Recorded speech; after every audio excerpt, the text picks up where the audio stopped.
Hi friends, it's Gwen. Today I'm coming to you with another review. I'm doing my January pick from my TBR jar. I don't know if you saw this in an outro of one of my videos earlier this year, but I decided to do Katie Tastic's 2015 TBR jar challenge. So I created my jar and it has 12 slips of paper in it, and each one, it doesn't have like a list of book titles on it or even authors or anything like that. It has little challenges like pick a book to read over 50 pages, pick a book to movie adaptation and read and watch that book.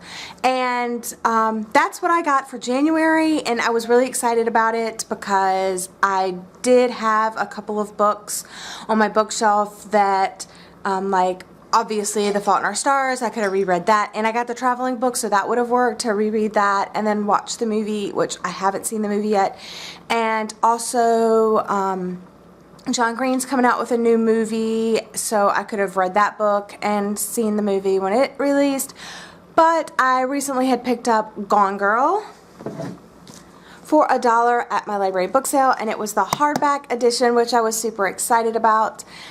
So I picked this up and I read it finally, which I was really excited to get to it just because I did not want to be spoiled for it. And with the movie out and the trailers and people reading it and talking about it, some people had it in their top books of 2014, and every review that I came to where they started talking about it, I had to like skip over it because I didn't want to be spoiled, because I knew it had some twists in the plot and I didn't want to be spoiled.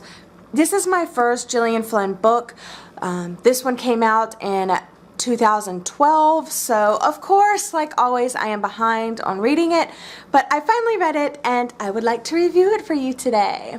So the first thing is that it is told mainly from two perspectives, Nick and Amy. And Nick and Amy are an adorable, perfect couple. It is told in 3 parts, so there's part 1, 2, and 3. And part 1 is all about getting how they met, how they fell in love, and you really grow to love both Nick and Amy. On their 5th wedding anniversary, Amy goes missing, and Nick is, oh my goodness, what happened? Of course they're gonna blame me, and because I'm the husband, and of course it looks rather suspicious, like Nick had something to do with it. So Nick's part is all about his involvement with the police, trying to figure out what happened, and then Amy's perspective is told in diary form, and it does look like Nick did it. It looks like he did it, especially once big twist number 1 comes in part 1 that Nick is having an affair. And I was so shocked. I did not see that coming. I knew there was something off and I knew there were going to be twists, but I wasn't expecting that. And it was just, I don't even know. I wasn't expecting it, and then it was like, dang it, Nick. So there's that one. And then in part 2, big twist number 2, Amy is alive and hiding out. She left all of these clues for Nick because on their wedding anniversary she does these treasure hunts where she leaves clues, and they talk about different special things that they did throughout the year as clues, and he has to go to those places, and then at the end that's where he gets his anniversary present. And I would like to do something for that when, you know, I get married and I start having anniversaries and stuff. I thought that was a really cute idea. I'm sure people have done it. I mean, I've done treasure hunts before, but I think every wedding anniversary and like revisiting places that you went to or that you had good memories of, or just little inside jokes and stuff like that, I think that's a really cute idea. But anyway, so he follows all this along, and then he sees that he's been framed, and he's like, oh my goodness, this is at the end of 1. He's like, she's framing me.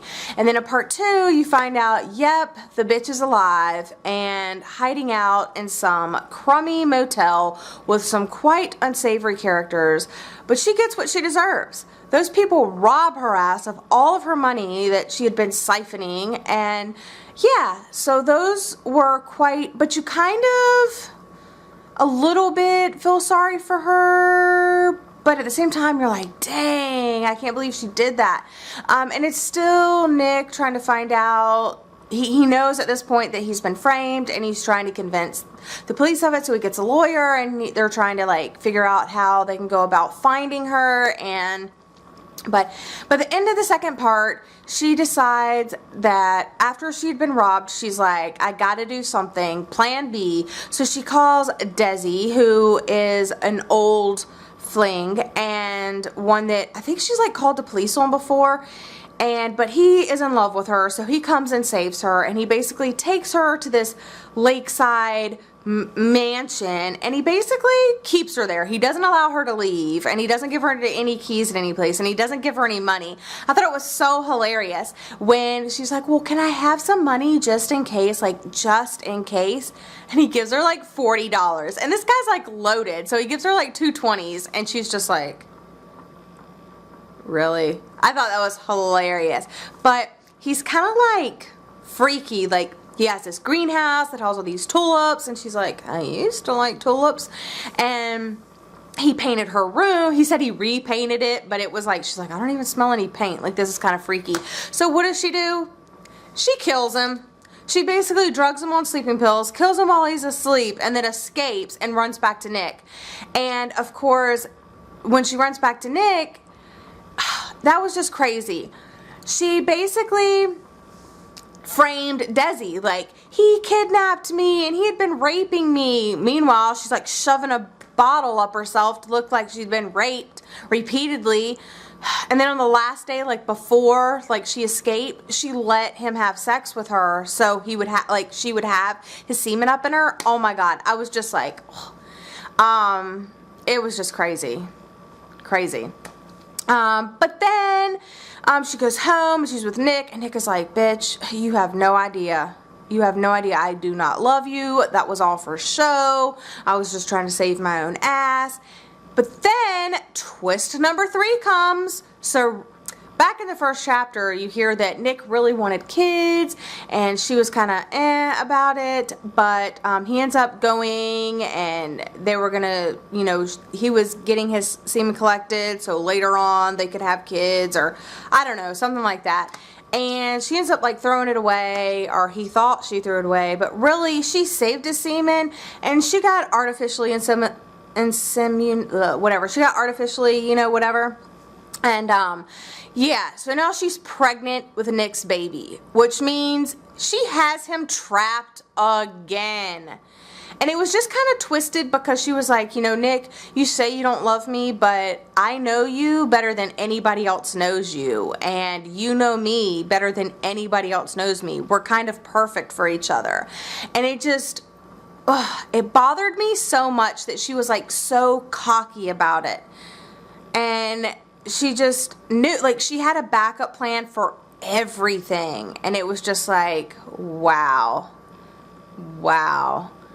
So it just kind of blew my mind. But even though I wasn't spoiled for the book, I kind of knew she was going to be alive. I thought that my initial theory was that he helped her escape for whatever reason, and then he was going to kind of escape, and then they were going to go off and lead a happy life. Of course, that was wrong. They were both twisted individuals. Amy, obviously, more so than Nick. Nick was just a cheating bastard. But yeah, so I ended up giving the characters a 5, the plot a 4, because some of the parts were obviously a little bit quicker and more fast-paced than others. There were some parts that I was just trying to get through to get to those parts. They weren't really boring. They were just a little bit slower, and I understand that it was important for character development, for world building, and for just the overall arc of the story. The setting I gave a 5 because every different place that they went kind of fit into the story. Nothing seemed too far off. And then the purpose, obviously a 5. The resolution a 4, just because I can't believe that bitch won in the end. And her closing line just pissed me off to no end. So I'll read you the very last page. It says, we are on the eve of becoming, and this is Amy Elliott Dunn's, and this is 10 months, 2 weeks, 6 days after the return. We are on the eve of becoming the world's best, brightest nuclear family. We just need to sustain it. Nick doesn't have it down perfect.